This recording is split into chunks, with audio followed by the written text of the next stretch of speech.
소문 한완식 지음 박정훈 낭독. 이 오디오북은 2018년 5.18 문학상 동화 수상작으로 5.18 기념재단에서 제작하였습니다.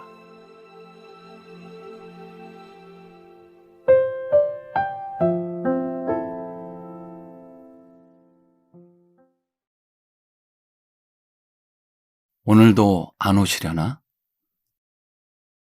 골목 안 사람들이 몸을 움츠리고 소리를 낮춰 이야기를 나눴다. 귀에 담기 무서운 말들이었다. 어느새 크고 작은 골목마다 무서운 말들이 가득 퍼졌다. 사람들은 무서운 말들을 피해 집으로 몸을 숨겼다. 무서운 말이 아빠를 숨겼다. 아빠가 연락되지 않고 집에도 들어오지 않았다. 기다리다 못한 엄마는 무서운 말들을 헤치며 아빠를 찾아 나섰다. 엄마는 앞이 보이지 않는 장님처럼 소문만 더듬어 아빠를 찾아다녔다. 아빠를 찾아 며칠을 헤매던 엄마는 정신 나간 사람처럼 먼 곳을 보며 혼자 중얼거렸다. 그리고 엄마도 이틀 전부터 집에 돌아오지 않았다. 아빠 오시면 네가 꼭 붙들고 있어야 된다잉? 알겠냐? 절대 집 비우면 안 된다잉? 엄마가 아빠를 찾아 집을 나설 때면 내 얼굴을 똑바로 쳐다보며 다짐받듯 한 말이었다. 이제 나는 정말로 집을 비울 수가 없다. 아빠도 붙잡아야 하고 엄마도 붙잡아야 한다. 그나마 다행인 건 학교에 가지 않아도 된다는 것이다. 휴교령이 내려져 하루 종일 집에서 엄마, 아빠를 기다릴 수가 있다. 나는 무서운 말들이 가득 찬 골목길에서 집 지키는 강아지 마냥 어슬렁거렸다. 전봇대와 담장 사이 작은 종이가 팔랑거렸다. 하루 종일 집 앞 골목에만 있던 나는 호기심에 눈을 번쩍 떴다. 종이를 들어 올려 흙먼지를 털었다. 누렇게 색이 바랜 종이에 글이 진하게 새겨져 있었다. 우리는 보았다. 사람들이 개 끌리듯 끌려가 죽어가는 것을 두 눈으로 똑똑히 보았다. 그러나 신문에는 단 한 줄도 실지 못했다.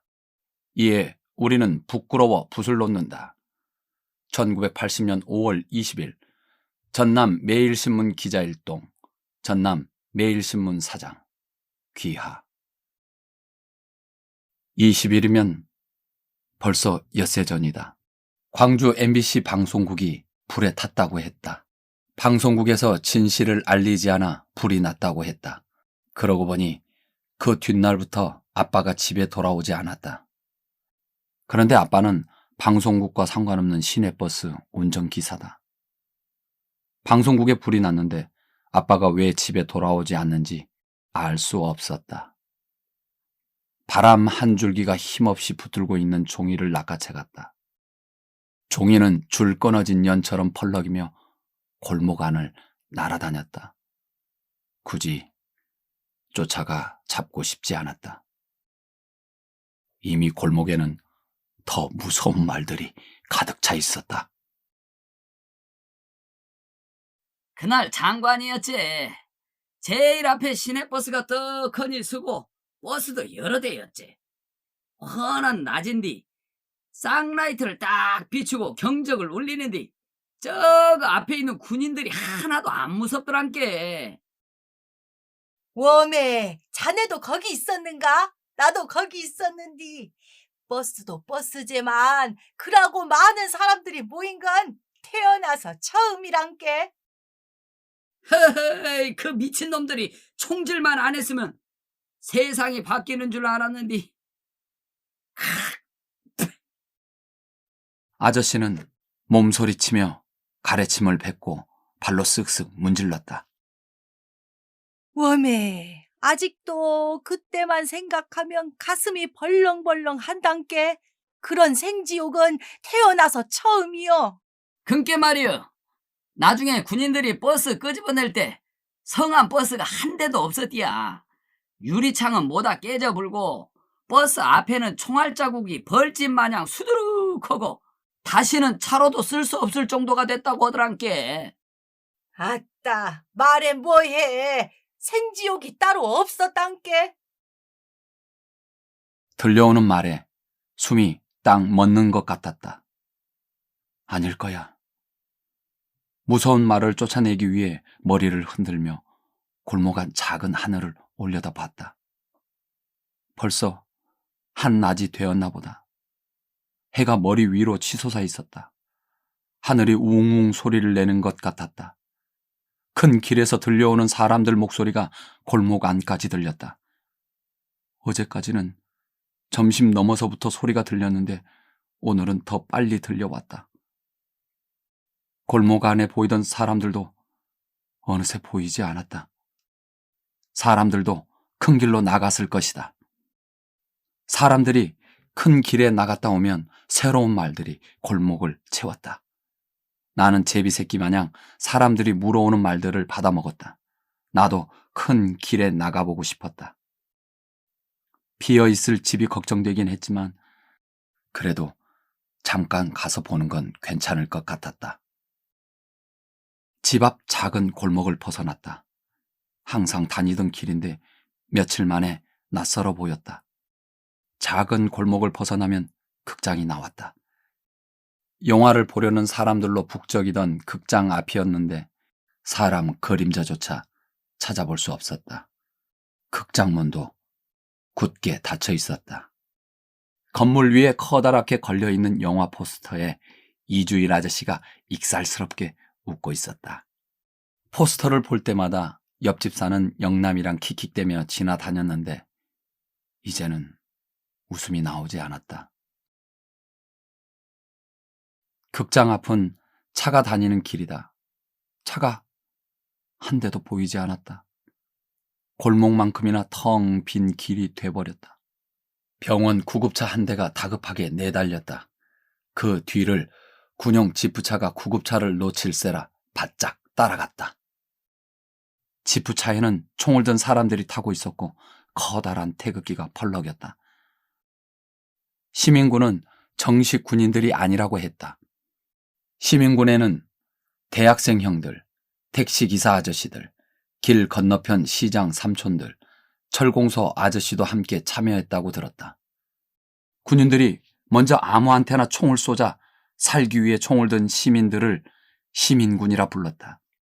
시민군이 만들어지자 무서운 말들이 밀려나고 골목 안은 조금씩 밝아졌다. 들리는 말들은 여전히 무서웠지만 사람들 모습은 조금 더 활기찼다. 나는 구급차와 지프차가 눈에 보이지 않을 때까지 그 자리에 서 있었다. 제발 아무 일 없기를 바랬다. 아이고, 광주가 꽉 막혀붙단게요. 이 일을 어찌했을까나이. 길 건너편 시장 골목 어귀에 사람들이 보였다.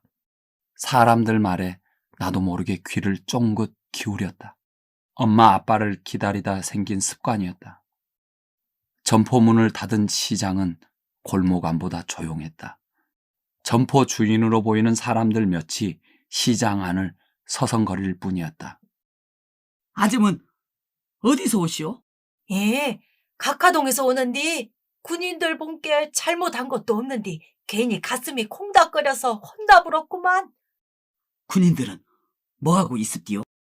뭐 하긴 개미 새끼 한 마리 못 지나다니게 길 막고 있지.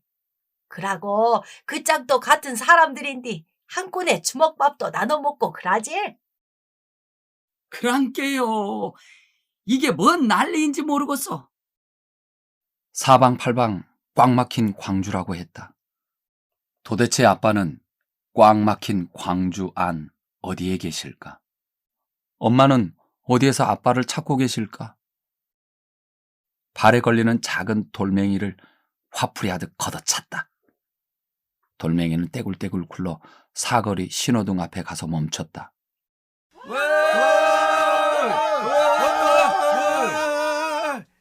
함성 소리가 사거리를 덮쳐왔다. 검정색 교복 입은 고등학생 형들이었다. 형들은 100명이 훨씬 넘어 보였다. 형들도 큰 길로 나아가고 있었다. 나도 형들의 뒷공무니에 따라붙었다. 큰 길에 다가갈수록 땅이 흔들리고 하늘이 울렸다. 고등학생 형들이 사람들 속으로 까만 점처럼 묻혀버렸다. 사람들이 셀 수 없이 많았다. 이렇게 많은 사람들을 보는 건 처음이었다. 광주 시민들이 모두 큰 길에 나온 것 같았다. 사람들 모습이 마치 강물 같았다. 강물처럼 도청 앞으로 굼실굼실 흘러가고 있었다. 이제 도청은 시민군이 지키고 있다고 했다. 도청 앞 도로는 넓었다. 넓은 도로는 사람들이 모여 한 목소리를 내는 광장이 됐다고 했다. 아빠가 태워주던 시내버스 안에서 봤던 분수대가 생각났다. 동그란 분수대는 2개 층으로 나눠져 있었다. 아래층 분수대에는 가장자리로 작은 분수가 나오고 위층 가운데는 커다란 물줄기가 높게 솟구쳐 올랐다. 사람들 목소리가 도청 앞 분수처럼 하늘 높이 솟구쳐 올랐다. 비상계엄령 해제하라! 살인마 전두환은 물러나라! 수많은 사람들은 하나같이 오른손을 높이 치켜들며 목소리를 높였다. 혹시 이 안에 아빠도 있을까? 아빠를 찾는 엄마도 있을까? 까치발로 기웃거렸다. 구호를 외치며 오른손을 높이 치켜들면 가운데 있는 사람들 얼굴이 팔에 가려 잘 보이지 않았다. 다시 한번 자라목처럼 목을 길게 뺐다. 하지만 엄마 아빠 얼굴을 찾는 건 쉽지 않았다. 불쑥 영남이 말이 떠올랐다. 많은 사람들이 죽었대. 더 많은 사람들이 군용 트럭에 실려 어디론가 끌려갔대. 죽은 사람들이 산처럼 쌓였는데 끔찍해서 볼 수가 없대. 너는 어디서 들었냐? 우리 큰형한테 들었지. 큰형이 시민군인 거 알지? 어제 저녁에 저녁밥 먹으면서 그리고 아니다. 영남이는 말을 끊으며 침을 꿀꺽 삼켰다. 영남이가 삼킨 말을 더 묻지 않았다. 분명 엄마 아빠에 대한 말일 것이다. 엄마 아빠에 대한 이야기는 듣고 싶지 않아도 들렸다. 골목에서 나를 보며 어른들이 하는 말은 조금씩 달랐지만 결국 하나였다. 하늘을 쳐다봤다. 5월 하늘은 참 푸르고 맑았다. 푸른 하늘을 올려다보는데 눈물이 또그르르 흘렀다. 나는 주먹으로 눈물을 훔쳐냈다. 소문일 거야. 엄마와 아빠는 손을 잡고 집으로 돌아올 거야. 도청 앞으로 향하는 사람들의 끝이 보이지 않았다. 이 많은 사람들 속에서 아빠는 엄마를 찾고 엄마는 아빠를 찾아 헤매고 있을 것만 같았다. 나도 더 이상 기다리지 않고 직접 찾고 싶었다. 아스팔트 위로 내려섰다. 사람들 속으로 들어갈까 말까 망설였다. 쉽게 발걸음이 떨어지지 않았다. 그때였다. 갑자기 사람들이 웅성거렸다. 사람들이 겁에 질린 얼굴로 하늘을 쳐다보고 있었다. 나도 하늘을 쳐다봤다. 헬리콥터가 나타났다. 헬리콥터는 머리가 동그랗고 꼬리가 길쭉한 게 잠자리를 닮았다. 정말 잠자리처럼 사람들 머리 위를 윙윙거리며 날아다녔다. 헬기에서도 총을 쏜다던디. 일하고 많은 사람들한테 총질 해불면 인간도 아니지? 아따 이 사람. 그동안 인간이었으면 그라고 총질을 했간디. 그러면 야단 아니요? 사람들은 겁에 질려 우왕좌왕했다. 나도 가로수 나무의 매미처럼 바짝 붙었다. 누가 그렇게 하라고 알려준 건 아니지만 나무 밑이 가장 가깝고 안전해 보였다. 광주 시민 여러분, 전라남 도지사입니다. 여러분, 이성을 찾으시고 도청을 비우고 계산해 주십시오. 헬리콥터에서 총알 대신 방송이 나와 다행이었다. 어떤 사람들은 헬리콥터에 욕을 해댔고 어떤 사람들은 슬그머니 큰 길에서 빠져나갔다. 헬리콥터는 두어 번 방송을 더하고는 멀리 사라져갔다. 잠시 움찔거리던 사람들은 다시 도청을 향해 움직였다. 마음이 다시 한번 갈팡질팡 요동쳤다. 엄마가 다짐받듯 하던 말이 떠올랐다. 사람들 속으로 들어가도 엄마 아빠를 찾을 자신이 없어졌다. 그리고 비어있을 집이 걱정됐다. 혹시 엄마가 아빠를 찾아서 집에 와 있으면. 나는 몸을 돌려 집을 향해 뛰었다. 밥을 안 먹어서 배는 고픈데 다리에 힘이 솟았다. 올 때는 몰랐는데 급한 마음에 되짚어가는 길이 이렇게 먼 줄 몰랐다. 숨이 턱 밑까지 차올랐을 때 골목 안으로 접어들었다. 만식아! 혜태 슈퍼 아줌마가 날 불렀다. 주먹밥 2덩이를 들고 계셨다. 동네 부녀회 아줌마들은 골목 어귀에서 주먹밥을 만들어 시민군들한테 나눠주는 일을 하고 있었다. 부녀회 아줌마들도 누가 먼저랄 것도 없이 양동이며 바가지를 들고 나와 모였다. 주먹밥을 만들고 먹는 물을 시민군들한테 돌렸다. 또래 아이들도 가만히 있지 않았다. 주먹밥을 만드는 곳에서 갖은 심부름을 먼저 하려고 애썼다. 집 앞을 벗어나지 못한 나는 그곳이 부러웠다. 점심때가 조금 지난 듯 아줌마들은 빈 그릇들을 씻고 있었다. 어제 점심때도 아줌마가 챙겨준 주먹밥으로 끼니를 때웠었다. 주먹밥은 밥에 소금으로만 간을 하고 김으로 감싸 쥐어 간단하게 만든 것이다. 그런데도 뒷맛이 고소한 게 맛있었다. 대문을 부서져라 밀고 마당으로 들어섰다. 집보란께 어디 갔다가 일자 오냐? 혹시나 했던 엄마 목소리는 역시나 들리지 않았다. 거친 숨만 몰아쉬었다. 다리에 남아있던 힘이 모두 빠져버렸다. 그대로 대문에 주저앉았다. 대문이 만든 그늘에서 거친 숨이 잦아들었다. 이따금 불어오는 살랑 바람이 시원했다. 눈꺼풀이 스르륵 내려왔다. 만식아! 힘겹게 눈을 떴다. 혜태 슈퍼 아줌마였다. 네가 싱하니 달려간 게 집에 뭔 일 있는 줄 알았다. 예? 아줌마는 빈 집안을 둘러봤다. 집안에 기척이 없자 나를 보며 연신 혀를 찼다. 오메 짠한 거 이거라도 묵어라. 힘이 있어야 기다리는 뱀이요. 주먹밥 2덩이였다. 난 힘없이 머리만 까딱하며 고맙다는 인사를 대신했다. 너무 걱정 말고 들어가서 지둘려야 너그 어메 아베 꼭 올 것인께. 네, 그러고 뭔 일 있으면 나한테 네큰 말이야 쓴다. 알았냐? 네.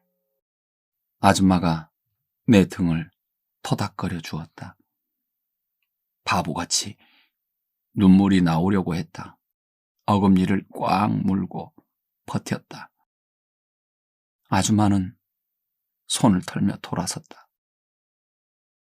뒤돌아가면서 하는 혼잣말이 바람을 타고 들려왔다. 어디든 살아있어야 할 것인데 짠해서 어쩌구나. 분명 오실 거예요. 하지만 입 밖으로는 소리를 내지는 않았다. 아줌마 말대로 힘을 내야 했다. 이렇게 멍청이 앉아 있기는 싫었다. 주먹밥을 한 손에 들고 일어났다. 그때 옆집 문이 열리며 영남이가 나왔다. 뒤이어 영남이 엄마가 보따리를 머리에 이고 나왔다. 영남이 엄마 얼굴이 아빠를 찾아 헤매던 엄마 얼굴 같았다. 나도 모르게 가슴이 콩닥거렸다. 영남아, 뭔 일 있냐? 영남이가 울먹였다. 우리 큰형이 총에 맞았대. 지금 병원에 있는데 피가 모자란데. 피가. 그래서 식구들 모두 헌혈하려고.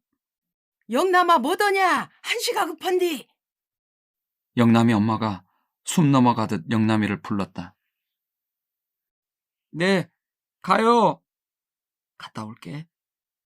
영남이가 눈물을 훔치며 뛰어갔다. 골목에 앉아 있어도 바람이 많은 이야기를 들려줬다.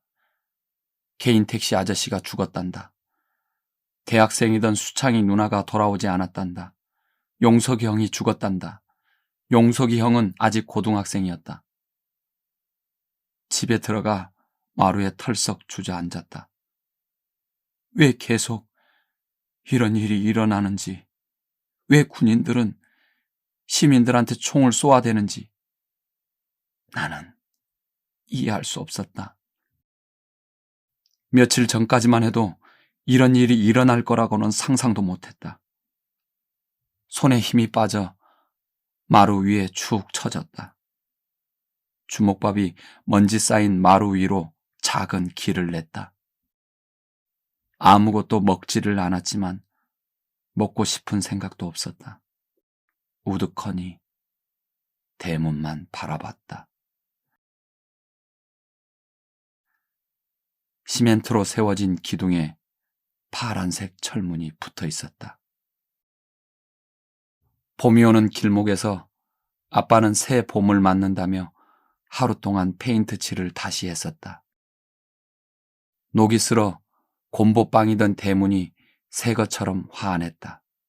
금방이라도 엄마 아빠가 파란 대문을 밀고 들어올 것만 같았다. 그런데 기다리는 엄마 아빠는 안 오고 차츰 어둠이 찾아왔다. 대문도 잘 보이지 않았다. 오늘도 안 오시는구나. 얼마나 그렇게 더 앉아 있었을까. 갑자기 방송차 소리가 났다. 사람들이 강물을 이루던 큰 길 쪽이었다. 살아가는 광주 시민 여러분, 지금 시내로 계엄군이 쳐들어오고 있습니다. 살아가는 형제 자매들이 계엄군의 총칼에 죽어가고 있습니다. 우리는 광주를 끝까지 지킬 것입니다. 여자 목소리였다. 목소리는 울고 있었다. 방송차는 멀어져 갔지만 울먹이던 목소리는 귀에 맴돌았다. 마이크 소리에 동네 개들이 왕왕 짖어댔다. 번쩍 정신이 들었다. 나는 급히 대문 밖으로 뛰어나갔다. 엄마 아빠가 지금이라도 돌아오길 바랬다. 오늘 밤마저 넘기면 영영 못 볼 것 같았다. 계엄군이 오고 있대요. 계엄군이 오고 있다고요. 목소리는 나오지 않고 목이 맸다. 불 꺼진 골목길은 그림자도 보이지 않았다. 힘없이 몸을 돌렸다. 영남이 집에도 불이 꺼져 있었다. 문득 호프가 생각났다. 호프는 영남이네 개 이름이다. 영남이 큰형이 요즘은 영어 이름이 유행이라며 지어준 이름이었다. 호프는 영어로 희망이라고 했다. 영남이 엄마가 큰형을 나무랬다. 개 이름도 개를 닮아야 한다며 복실이라고 불렀다. 하지만 나와 영남이는 호프라고 불렀다. 복실이라는 이름보다 훨씬 근사해 보였다. 담 위로 얼굴을 내밀었다. 호프! 호프가 어둠 속에도 내 목소리를 알아듣고 꼬리를 흔들었다. 나는 주먹밥을 절반 뚝 떼서 호프 앞으로 집어 던졌다. 배가 고팠는지 허겁지겁 잘도 먹어댔다. 네 이름처럼 모든 일이 잘 될 거야. 집 잘 지켜라. 호프가 내 말을 알아먹었는지 꼬리를 더 세차게 흔들었다. 호프한테 말은 그렇게 했지만 왠지 가슴 한쪽이 뻥 뚫린 것 같았다. 방으로 들어와 텔레비전을 켰다. 9시 뉴스가 나왔다. 뉴스에 나오는 도시들은 멀쩡했다. 건물 유리창도 깨지지 않았다. 부서진 차도 보이지 않았다. 꽃 구경을 나온 사람들은 행복해 보였다. 비둘기가 날아다니는 공원은 평화로워 보였다. 같은 하늘 아래 있어도 다른 나라를 보는 것 같았다. 군복을 입은 보안부 사령관이란 사람이 나왔다. 북해에서 내려보낸 간첩 때문에 광주가 폭동의 도시가 됐습니다. 어쩔 수 없이 군인들을 거짓말! 텔레비전을 꺼버렸다. 죽은 용석이 형, 총에 맞은 영남이 큰형, 돌아오지 않는 수찬이 누나가 모두 간첩일까? 엄마 아빠가 간첩이라서 집에 돌아오지 못한 걸까? 말도 안 되는 거짓말이다. 텔레비전을 끄니 방 안이 너무 어두워서 무서웠다. 다시 텔레비전을 켤까 하다가 그냥 두었다. 어둠 속에 혼자 있는 것이 무서웠지만 뉴스에서 하는 거짓말보다 견딜만 했다. 만식아. 엄마 목소리다. 엄마 아빠가 파란 대문을 열고 들어왔다. 엄마 아빠가 환하게 빛나고 있었다. 아빠는 말끔한 양복을 입었고 엄마는 천사처럼 하얀 원피스를 입고 있었다. 엄마, 아빠! 눈물이 나와 앞이 뿌옇게 흐려졌다.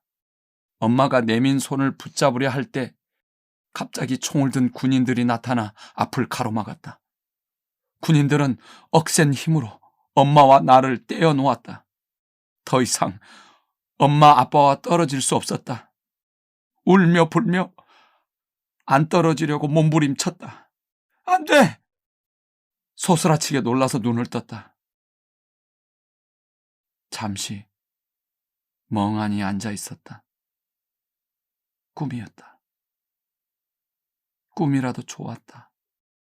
잠시라도 엄마 아빠 얼굴을 볼 수 있어 좋았다. 정말 엄마 아빠가 곧 올 것만 같았다. 난 혹시나 해서 밖으로 나가려고 방문을 잡았다. 탕! 탕탕! 갑자기 총소리가 났다. 깜짝 놀라 그 자리에 주저앉았다. 드르륵 드르륵 드르륵 탕탕탕! 요란한 총소리가 들려왔다. 총소리는 끊이지 않고 계속 이어졌다. 나는 허겁지겁 방바닥을 기어 이불장을 열었다. 그 안에 있는 이불을 몽땅 끄집어냈다. 그리고 이불 밑바닥으로 파고들었다. 눈을 감고 귀를 막았다. 눈물이 흘렀다. 엄마, 아빠, 제발 빨리 와. 돌아오지 않는 엄마 아빠를 애타게 불렀다. 이 모든 것이 차라리 꿈이었으면 좋겠다. 다시 잠들었다가 깨어나면 엄마가 만들어준 김치찌개를 먹고 아빠가 태워주는 시내버스를 타고 시원한 분수대를 돌았으면 좋겠다. 꿈이 아니라면 말하기 좋아하는 사람들이 만들어낸 소문이었으면 좋겠다. 골목길에 가득 찼던 무서운 말들이 바람에 모두 흩어져 버렸으면 좋겠다. 몇 겹의 이불 밑에 새우처럼 몸을 웅크려 있어도 총소리가 들려왔다. 나는 아예 귀가 먹어버렸으면 하고 양손에 힘을 꾹 주어 귀를 막았다.